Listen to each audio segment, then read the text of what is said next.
Aho muri komine Kanyosha kwishura gisumbu gigisha ibijanye n'ubuhinga bwo guhana amakuru, aho makuru y'igihugu yariko yifatanya n'abandi banyagihugu na cyane abari mu mugambwe CNDD-FDD mu bikorwa rusangi byo kubaka ishure shingiro. Nijambo yashikirije nyuma y'ivyo bikorwa rusangi, umukuru w'igihugu akaba yahamagariye abanyamugambwe eka n'abarundi bose kujukira ibikorwa by'iterambere, akaba basavye gufatana mu nda bakabungabunga igihugu cabo kuko ari igihugu ciza cane gitembamwo amata n'ubuki. Nta kindi gihugu Imana yaduhaye ku isi atari igihugu ciza citwa Uburundi.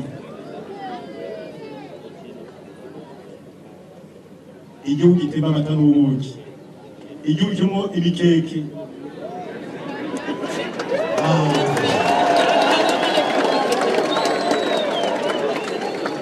igihugu kirimo uburobe,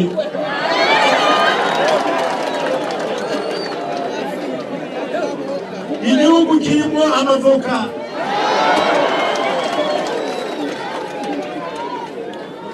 igihugu kirimo indagara,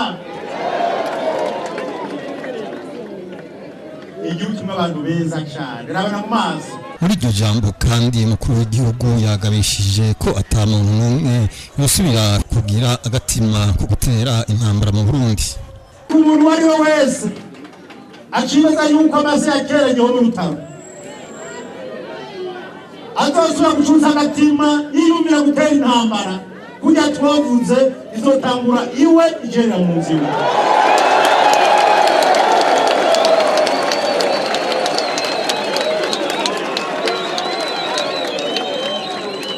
Ntabwo tuzomwemerera abarundi mwese n'abanyagisagara mwese mureme nta ntambara izosaba kwanga mu kujaje c'Uburundi.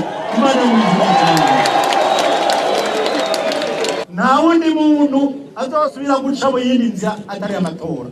Uzopima tuzomwirukako n'irenge gushwana.